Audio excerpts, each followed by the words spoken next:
Hello नमस्कार दोस्तों, स्वागत है आपका हिंदी में IAS PCS चैनल में, जहां आपको मिलते हैं द हिंदू के एडिटोरियल हिंदी में। तो दोस्तों चलिए शुरू करते हैं आज का एडिटोरियल, जिसका शीर्षक है विरासत को अपनाएं योजना के लिए अच्छा नहीं है। ये आपके मेंस पेपर 1 से रिलेटेड है। और दोस्तों आप इस वीडियो का PDF भी ले सकते हैं, जो कि टेलीग्राम चैनल में दिया गया है। टेलीग्राम चैनल का लिंक वीडियो के डिस्क्रिप्शन में दिया गया है, तो आप टेलीग्राम पर जाकर इस वीडियो का PDF प्राप्त कर सकते हैं। शुरू करने से पहले आप चैनल सब्सक्राइब कर लीजिए। दोस्तों चैनल आइकन पर क्लिक करके आप चैनल सब्सक्राइब कर लीजिए, ताकि आपको डेली द हिंदू के एडिटोरियल हिंदी में मिलते रहें। चलिए शुरू करते हैं आज का एडिटोरियल। तो आज का एडिटोरियल मेंस पेपर 1 से रिलेटेड है, जो कि कला रूपों, साहित्य और वास्तुकला के मुख्य पहलू इस वाली इकाई से संबंधित है। तो दोस्तों हाल ही में जो निजी कंपनियां हैं या प्राइवेट कंपनी हैं और जो सार्वजनिक क्षेत्र की इकाइयां हैं, यानी कि पब्लिक सेक्टर अंडरटेकिंग्स, वो सब जो है, जो हमारे प्राचीन पुरातात्विक स्थल हैं यानी मॉन्यूमेंट्स हैं अलग अलग, उनको संरक्षण बनाए रखने के लिए, उनके ढांचे को एक दोबारा पुनर्रूप देने के लिए और रखरखाव के लिए संस्कृति मंत्रालय के साथ समझौता कर रही हैं। ये मंत्रालय का नाम आप ध्यान रखिएगा। पूछा जा सकता है कि योजना में कौन सा मंत्रालय जुड़ा हुआ है, तो संस्कृति मंत्रालय के साथ समझौता कर रही हैं, ताकि उन्हें उसकी टेंडर मिले और वो उसके रखरखाव करें। तो ये जो योजना है इसके बारे में थोड़ा जान लेते हैं। ऐसे जो समझौता करने वाली कंपनीज होंगी, इन्हें स्मारक मित्र के रूप में जाना जाएगा। तो केंद्र सरकार का लक्ष्य है कि 15 अगस्त तक 500 ऐसे मॉन्यूमेंट्स को, इस संरक्षित स्थलों को कंपनीज अपनाएं, और उसके बाद बाकी की जो अन्य 500 स्थल हैं उन्हें अपनाया जाए, ताकि इनका जो रखरखाव और अच्छे से हो। तो अडॉप्ट अ हेरिटेज योजना के लिए जो चुने गए स्मारक हैं वो ASI सूची में है, यानी कि आर्कियोलॉजिकल सर्वे ऑफ इंडिया की जो लिस्ट है उसमें से चुने गए हैं, और इसलिए केवल जो केंद्रीय एजेंसी द्वारा नामित की गई हैं ऐसे ही हेरिटेज लिस्ट उसमें दी गई है। तो योजना के लिए जो चुने गए लोग हैं उन्हें उस राज्य के पुरातत्व निदेशालय द्वारा संरक्षित किया जाता है। राज्य का जो पुरातत्व निदेशालय है उसके द्वारा संरक्षित किया जाता है जहाँ वे स्थित है। तो पहले तो जो चुनी जाती है वो केंद्रीय एजेंसी यानी कि ASI सूची में जिनके नाम हैं उन्हें चुना जाता है, और फिर जिन लोगों को चुना जाता है वो उस राज्य के पुरातत्व निदेशालय द्वारा संरक्षित किया जाता है। तो इस योजना के क्या लाभ होंगे वो देख लेते हैं। व्यवसाय, टिकट, कार्यालय, रेस्टोरेंट, संग्रहालय, व्याख्या केंद्र, वॉशरूम्स, वॉकवे आदि का जो निर्माण है, जो रखरखाव है, वो इन कंपनीज का होगा, और ये कंपनी इन्हें काफ़ी अच्छा एक टूरिस्ट प्लेस बनाने की ओर ध्यान देंगी। तो जो स्मारक हैं, मॉन्यूमेंट्स हैं, वहाँ पे लाइटिंग वगैरह बहुत अच्छी की जाएगी। जो पर्यटन स्थल है वहाँ पे जो टूरिस्ट आएँ उसके लिए बहुत सुविधाएं की जाएंगी। वहाँ सांस्कृतिक कार्यक्रम आयोजित होंगे ताकि लोग ज़्यादा से ज़्यादा देखने आएँ, और लाइट शो ये सब भी किया जाएगा, ताकि इनसे जो है टूरिस्ट अट्रैक्ट हों, और ज़्यादा से ज़्यादा जब लोग आएंगे तो उससे हमारा रेवेन्यू भी जनरेट होगा। तो ये इस योजना के लाभ थे। अब योजना को अपनाने के मुद्दे। तो ये जो योजना है इसमें ASI यानी archaeological survey of India, Getty trust, US British संग्रहालय, राष्ट्रीय संस्कृति कोष, इन सबके द्वारा जो दिशा निर्देश दिए गए हैं और उनसे खुदाई की गई जो वस्तुएं प्राप्त हुई हैं उनको संरक्षित रखा जाएगा, और जो आने वाले आगंतुक हैं, ऑडियंस या टूरिस्ट हैं, उनके सामने बहुत अच्छे आकर्षक तरीके से पेश किया जाएगा। दूसरी चीज़ है कि इस योजना के लिए जो चुने गए कई स्मारक हैं, जैसे कि सांची में स्तूप, तंजावुर में बृहदेश्वर मंदिर, फतेहपुर सीकरी के में अकबर के महल आदि जो शामिल हैं, उन्हें एक पर्यटक बुनियादी ढांचा दिया जाएगा। तो ये सब जो शहर हैं जहाँ पे ये फतेहपुर है, जैसे सांची में स्तूप है, तंजावुर है आदि, जो भी ये शहर हैं जो प्राचीन शहर हैं जहाँ पे हमें कुछ ना कुछ हेरिटेज देखने को मिलता है, यानी कि प्राचीन हमारी विरासत देखने को मिलती है, वहाँ पे अगर खुदाई की जाती है और वहाँ पे कुछ ऐसी पुरानी चीज़ें हमें पुरावशेष देखने को मिलते हैं जो कि कुछ ना कुछ टूरिस्ट को अट्रैक्ट कर सकते हैं, तो उन्हें भी सुरक्षित रखा जाएगा और उन्हें म्यूज़ियम में रखा जाएगा। तो इससे क्या होगा, जो हमारा इकोनॉमी है वो भी उससे बढ़ेगा। पर दोस्तों ये जो कंपनियों को दिया जाएगा कॉन्ट्रैक्ट, उससे कुछ नुकसान भी हो सकते हैं, जैसे कि जो वहाँ के आसपास का स्थानीय समुदाय है, आसपास के लोग हैं और जो ऐतिहासिक स्थल है, उनका जो संबंध है वो थोड़ा कमज़ोर पड़ सकता है। दूसरी चीज़, ये जो बड़े व्यवसाय के कर्मचारी होंगे, उनके निर्देशन में सारा इसका रखरखाव किया जाएगा, सारी अनुमति की जाएगी और जो वहाँ के आसपास रहने वाले लोग हैं, जो कि अपना जीवन यापन वहाँ की कहानियाँ जो हैं उन लोगों को सुनाते हैं, जो कि टूरिस्ट को गाइड करते हैं, ऐसे जो लोग अपनी आजीविका जिससे कमाते हैं, उनका जीवन खतरे में आ सकता है, क्योंकि जो कंपनीज़ हैं वो ऐसे लोगों को हटा देंगी, या ज़रूरी नहीं है हटाएं ही, पर हटा सकती हैं। और जो लोग अपनी हेरिटेज की, उस स्मारक की जो कहानियाँ किस्से होते हैं, वो स्थानीय लोग जो सुनाकर टूरिस्ट को गाइड करते हैं और रुपए कमाते हैं, उस पर खतरा मंडरा सकता है।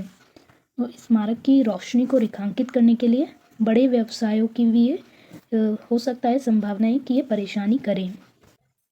और दोस्तों इनके जो आसपास लाइटिंग की जाएगी, जो कि रात में भी रहेगी, तो उस लाइटिंग की वजह से जो वहाँ के आसपास के ग्रामीण घर हैं, वहाँ से हो सकता है कि बिजली कम पहुँचे और रात की लाइटिंग के लिए वो बिजली ज़्यादा रखें।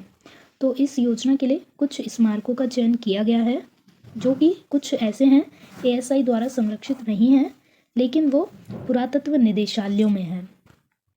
तो इन स्मारकों को अपनाने के लिए केंद्रीय संस्कृति मंत्रालय के साथ समझौता किया गया है और बिना ज़्यादा विरोध के ऐसे जो स्मारक हैं उनका चरित्र अब बदला जाएगा, यानी कि उन्हें एक नया रूप दिया जाएगा ताकि टूरिस्ट जो है अट्रैक्ट हों। तो एग्जाम्पल के लिए मीडिया रिपोर्टों के अनुसार उत्तर प्रदेश सरकार ने ऐसे स्मारकों को होटलों में बदलने के लिए पर्यटन विभाग को सौंपना शुरू कर दिया है, ताकि जो है वहाँ पे टूरिस्ट ज़्यादा आएँ, ज़्यादा रुकें और ज़्यादा रेवेन्यू जनरेट हो। तो एग्जाम्पल के लिए आप डाल सकते हैं कि चुनार का किला, बरवा सागर झील की ओर मुख वाला गढ़, अवध के नवाबों द्वारा निर्मित की गई आवास आदि इसमें शामिल हैं। तो यूपी का यहाँ एग्जाम्पल दिया है। यूपी में अब पर्यटन मंत्रालय के बजाय संस्कृति मंत्रालय के तहत रखे जाने के बावजूद ऐतिहासिक संरक्षण पर लापरवाह पर्यटन और कॉरपोरेट हितों को रखने के लिए योजना जारी है। तो ऐतिहासिक संरक्षण होगा और टूरिस्ट को अट्रैक्ट किया जाएगा। राष्ट्र की निर्मित विरासत की देखभाल करने के बजाय कॉरपोरेट इंडिया को क्या करना चाहिए? तो इसमें कॉरपोरेट इंडिया यानी कि जो कंपनीज जिन्हें दिया जाएगा वो क्या कर सकती हैं कि नागरिकों को वो समझाने में ये मदद कर सकती हैं कि स्मारक के क्या मायने हैं, क्या महत्व हैं। तो इस संबंध में जो पाठ्य पुस्तक हैं उनमें शोध कर सकती हैं, उनका लेखन और प्रकाशन कर सकती हैं और अनुदान के लिए CSR फंड भी निर्धारित कर सकती हैं, ताकि जो इतिहास पढ़ना है उस पर थोड़ा ज़्यादा ध्यान दिया जा सके और लोग उससे प्रभावशील और अट्रैक्ट हों और उस ओर ध्यान दें।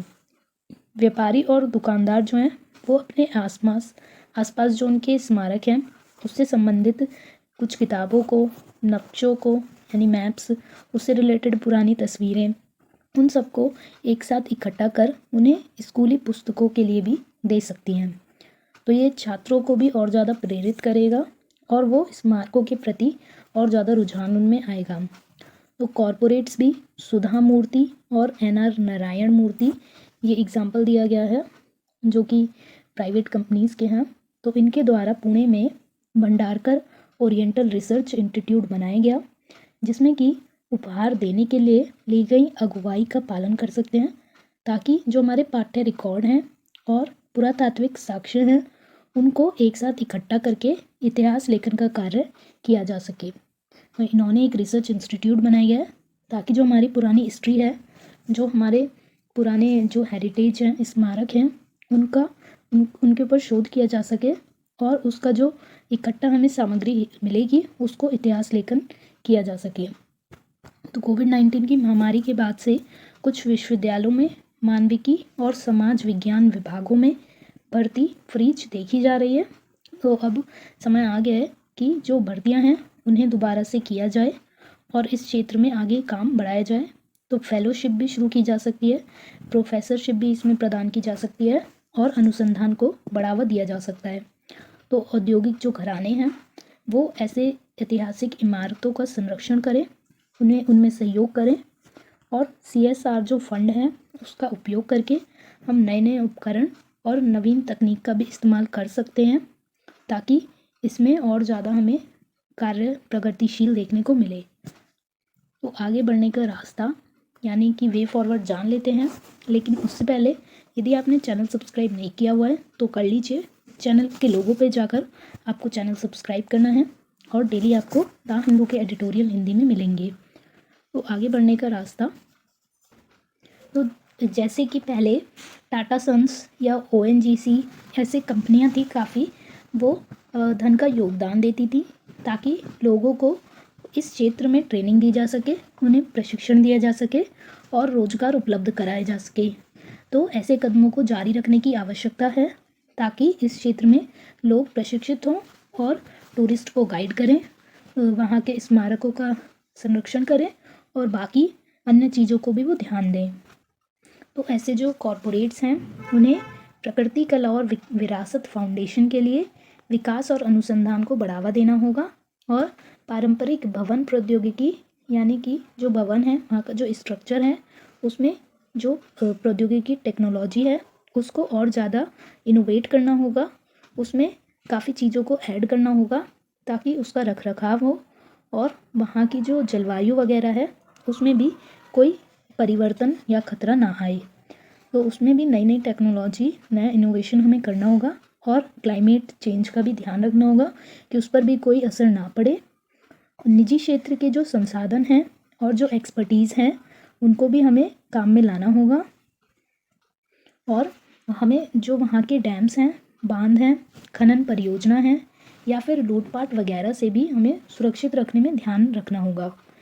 तो विभिन्न क्षेत्रों में भारत की प्रगति जो है वो हमारे G20 आयोजनों में पेश की जाएगी और ऐसे ऐतिहासिक जो संरक्षण हैं उन्हें अपनाकर हमें अपना जो व्यवसाय है, जो सरकारी एजेंसियां हैं, जो नागरिक है, समाज है, उन सब की प्रगति को प्रदर्शित करना होगा। तो ये था आज का एडिटोरियल। अभ्यास के लिए प्रश्न जान लेते हैं। भारतीय विरासत और संस्कृति में गुप्त काल और चोल काल के मुख्य योगदानों पर चर्चा करें। तो UPSC 2022 का एक क्वेश्चन है, 200 शब्दों में लिखकर 10 मार्क के हिसाब से प्रैक्टिस करनी है। तो दोस्तों वीडियो पसंद आया हो तो लाइक कीजिएगा, शेयर कीजिएगा और सब्सक्राइब कीजिए।